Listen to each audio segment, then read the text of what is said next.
Hello, I'm Floyd Stokes, your instructor for AJ3, Introduction to Corrections, at College of the Redwoods. These series of PowerPoint videos are meant to give you an overview of each chapter of the text, but you will still need to thoroughly read each chapter. Today I want to discuss Chapter 12 of our text, which is titled Capital Punishment. This chapter has 4 learning objectives. 1. Outline the history of capital punishment in the United States. 2. Explain the legal provisions for capital punishment in the United States. 3. Summarize the characteristics of current death row prisoners. And 4. Summarize the arguments for and against the use of the death penalty. Okay, let's get started.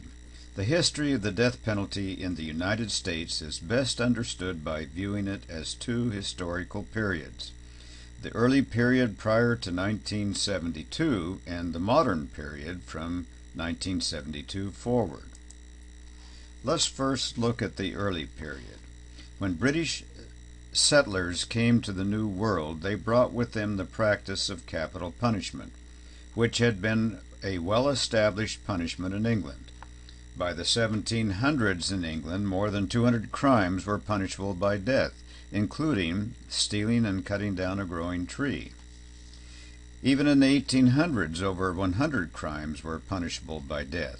With that heritage, it is not surprising that the American colonies came to rely on capital punishment as well.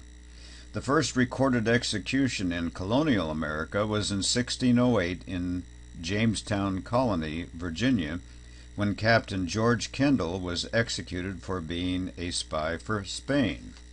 At the start of the American Revolution, Rhode Island was the only colony that did not have at least 10 crimes punishable by death. Hanging was the usual sentence. In the late 1800s, Pennsylvania Quakers pushed for long-term imprisonment as humanitarian alternatives to existing punishments, and various death penalty abolitionist societies began to appear. Key changes during the 19th century included making a distinction between first and second-degree murder, a discontinuance of public executions, and a movement from mandatory to discretionary capital punishment statutes. There was a period in the early 1900s when several states abolished the death penalty. There was a resurgence in its use from 1920s to 1940s. In the 1930s, this country saw more executions than any other decade, with an average of about 167 per year. However, by the 1950s, the number of executions had dropped dramatically. A disproportionate representation of African Americans among those executed was one of the factors leading to the U.S. Supreme Court to declare the death penalty unconstitutional in 1972. This marked the end of the early period in America. This era is discussed in more detail on pages 205 and 206 of the text. The modern period, after 1972, saw the death penalty in limbo status, while states tried to create death penalty statutes that the U.S. Supreme Court would find to be constitutional. The death penalty was essentially reinstated in 1976. At the start of 2010, 34 states, the federal government, and the U.S. military had death penalty statutes. Texas, Virginia, and Oklahoma together account for 54% of the executions that have occurred since 1976, and more than 80% of executions have occurred in the South, with less than 1% that have taken place in the Northeast. Contemporary techniques of execution today include lethal injection, which was introduced in Texas and which is still the primary method in most states, even as there is controversy now surrounding the availability of the product. Electrocution, which was first used in 1888 and is still an option in 9 states. The gas chamber, which was introduced in Nevada in 1924 as a more humane way of execution, and which is currently an option in 4 states.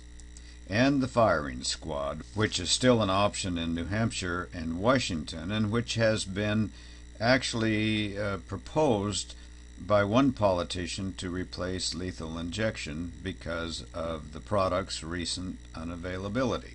Execution methods are discussed on pages 206 and 207. A discussion of capital punishment in the law starts on page 207 with an explanation of the Eighth Amendment to the Constitution, which states that cruel and unusual punishments will not be inflicted. But the Eighth Amendment defines neither cruel nor unusual. But most constitutional scholars believe the Founding Fathers intended to allow for the death penalty. Not only was capital punishment authorized in all 13 colonies, but there also are specific provisions in the Constitution that suggest the taking of life is possible. For example, the Fifth Amendment's provision that no person shall be deprived of life without due process. But the ambiguous nature of the terms cruel and unusual, and the Supreme Court's finding that the Eighth Amendment, quote, must draw its meaning from the evolving standards of decency that mark the progress of a maturing society, unquote, came from the decision in the 1958 case Trop versus Dulles, and because of that, the topic of capital punishment has been at the forefront among social and legal issues. Key U.S. Supreme Court cases and a timeline from 1775 to 1976 and from 1977 to 2008 are shown in the banners across the top of pages 208 through 210. Here are some key terms discussed on pages 209 and 210. The Furman decision. In the 1972 case Furman versus Georgia, the U.S. Supreme Court determined that the death penalty was cruel and unusual because it was imposed in an arbitrary and capricious manner. The Furman decision is discussed in detail on pages 209 and 210. Guided discretion. A requirement that juries, after determining guilt in the first stage of the death penalty trial, consider both aggravating and mitigating circumstances during the sentencing stage of the trial. The Gregg decision. This decision basically goes like this. Death penalty statutes that provide for bifurcated trials and that direct juries to use guided discretion in deciding the sentence are allowed under the Constitution. And bifurcated trial. This is a requirement that death penalty cases have two stages, with the first stage being the traditional trial to determine guilt, and a second stage to decide the sentence, either death or life imprisonment. Based on the review of the legal issues related to capital punishment, we know some of the characteristics of persons who are on death row in America.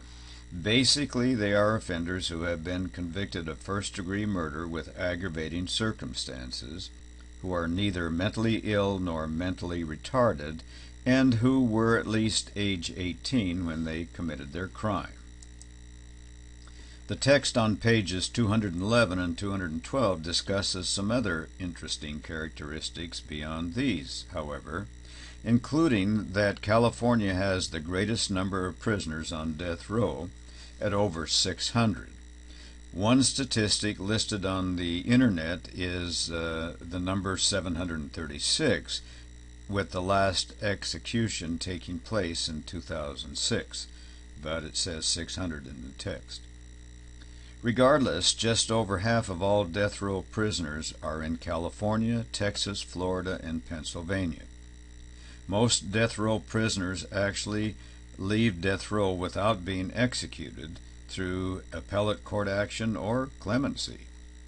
Take a look at Table 12.1 on page 211, which shows the demographic characteristics of prisoners under sentence of death in 2009. A detailed discussion of the arguments for and against capital punishment takes up the remainder of Chapter 12 from pages 212 through 219. One would be hard-pressed to find another criminal justice topic that occasions such passion as the death penalty. The topic has been debated on the basis of such topics as morality, deterrence, retribution, irrevocable mistake, cost comparison of death versus life imprisonment, discrimination by race and social class, and the quality of defense counsel available to capital crime defendants. Let's take a look at some key terms associated with this topic. Abolitionists, those favoring the abolition of the death penalty. Retentionists, those who favor keeping the death penalty. Proportional retributivism. This requires the worst crime in any society to be punished with the worst penalty. The Innocence Project, an organization instrumental in securing DNA exonerations of persons who had served time on death row. Arguments for and against the death penalty include deterrence. This is one of the oldest reasons for using capital punishment. However, researchers have repeatedly failed to find a general deterrent effect in executions. Some studies claim to have found a deterrent effect, but so-called econometric illusions, quote-unquote, as discussed on page 214, and associated problems exist in research methodology. Fairness. Regarding fairness, which is discussed on pages 214, 215, 216, and 217, disproportionality seems to be the case, as shown in statistical studies, including disproportionate death sentences based on race and ethnicity, gender, and social class. Retribution, another popular capital punishment debates topic, really provides no basis for debate. According to the text, of all the punishment philosophies, retribution is the only punishment that is non-utilitarian. As the text points out on page 217, retribution is more of a philosophical debate. Can you provide an eye for an eye punishment to a brutal murderer by brutally murdering him? Is that the right thing to do?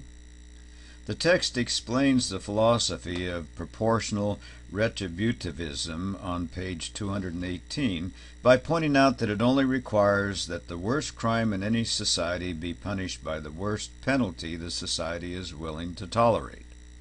If the worst penalty is life in prison without the possibility of parole instead of death, that is not an injustice to the victim. Finally, the text discusses innocence on page 218 and page 219. Between 1973 and the end of 2010, 138 people in 26 states had been released from death row with evidence of their innocence, and in 17 of those cases, DNA evidence was a substantial factor in their exoneration. The Innocence Project is mentioned on page 218.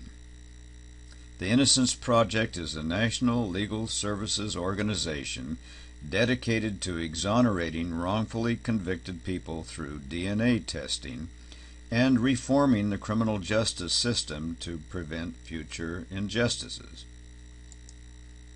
All right, to summarize this chapter, capital punishment followed the British lead early on, went through a period of falling out of favor and a declaration of unconstitutionality in application to the now modern era.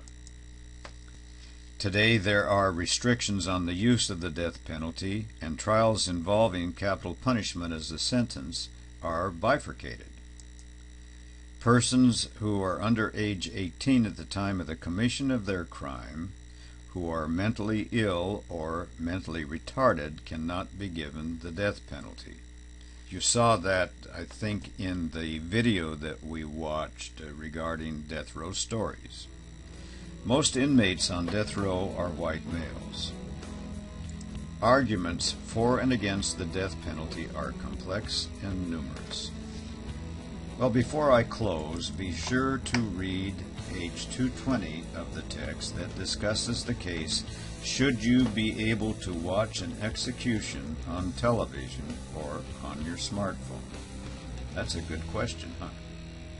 Well, that's it for now. We'll see you in class.